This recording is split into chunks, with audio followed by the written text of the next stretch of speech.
मिथक तोड़ा है और लगातार किसी सरकार को दूसरी बार काम करने का अवसर प्रदान किया है। जो हम यूसीसी लाए हैं, ये उत्तराखंड की जनता ने उस पर मैंडेट दिया है। अगर मेरे से कोई पूछे कि इस यूसीसी का श्रेय किसको दिया जाता है, तो मैं कहूंगा यूसीसी का श्रेय देवभूमि उत्तराखंड की जनता को दिया जाता है। पर सर, उत्तराखंड की जनता तो भाजपा के दरबारियों और कार्यकर्ताओं के अलावा और भी कुछ है। कुछ राजनीति से परे तटस्थ लोग भी हैं और हमने कभी भी आपसे यूसीसी नहीं मांगा था। अगर आपको लगता है कि सिर्फ आपकी पार्टी के कार्यकर्ता और दरबारी ही उत्तराखंड की जनता हैं तो और ये उनका जनमत है, तो बाकी लोगों पर आपने एक तरफ से यूसीसी थोप दिया है। अब यूं तो यूसीसी में बहुत से प्रावधान हैं, लेकिन उसके जो दो बिंदु हैं वो खास चर्चा में। पहला है लिव इन रिलेशनशिप को वैधानिकता मिलना। उत्तराखंड को देवभूमि कहा जाता है और यहाँ की संस्कृति और परंपराएं भारतीय सभ्यता की जड़ों से गहराई से जुड़ी हुई हैं। लिव इन रिलेशनशिप को कानूनी मान्यता देने का मतलब है कि यहाँ के सामाजिक ढांचे में एक बड़ा बदलाव लेकर आना।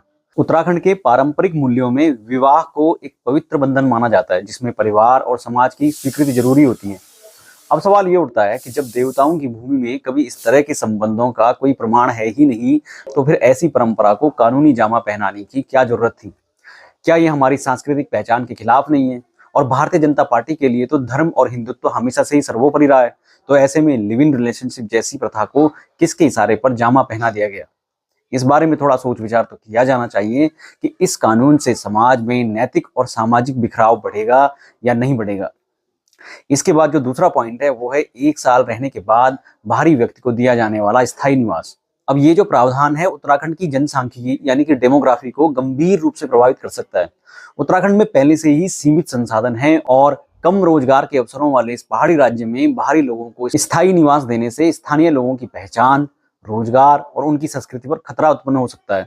सवाल ये भी उठता है कि आखिर इतनी जल्दी किसी को स्थायी निवास देने की जरूरत क्यों पड़ी? क्या ये किसी बड़े एजेंडे का हिस्सा है? ऐसा लगता है कि उत्तराखंड की जनता को बिना उनकी राय लिए यूसीसी लागू कर दिया गया। ये सिर्फ भाजपा के कार्यकर्ताओं और समर्थकों की सोच तो नहीं हो सकती, क्योंकि प्रदेश में कई तटस्थ और राजनीति से परे लोग भी रहते हैं जिनकी राय को पूरी तरह से नजरअंदाज कर दिया गया है।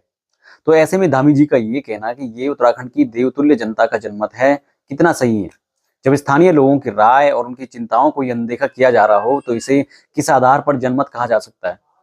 दूसरा, आप जनता को देवतुल्य कहकर संबोधित कर रहे हैं, लेकिन उन्हीं के प्रदेश में आपने उस कृत्य को वैधानिक कर दिया है जिसे उनकी संस्कृति और परंपराओं के खिलाफ माना जाता रहा है। आप लोगों की इस पर क्या राय है? आप लोग कमेंट सेक्शन में जरूर बताइए। साथ ही साथ इस वीडियो को शेयर भी कीजिए ताकि हम ज्यादा से ज्यादा लोगों तक अपनी बात पहुंचा सकें और सही और गलत की विवेचना कर पाए। धन्यवाद। जय पहाड़, जय उत्तराखंड।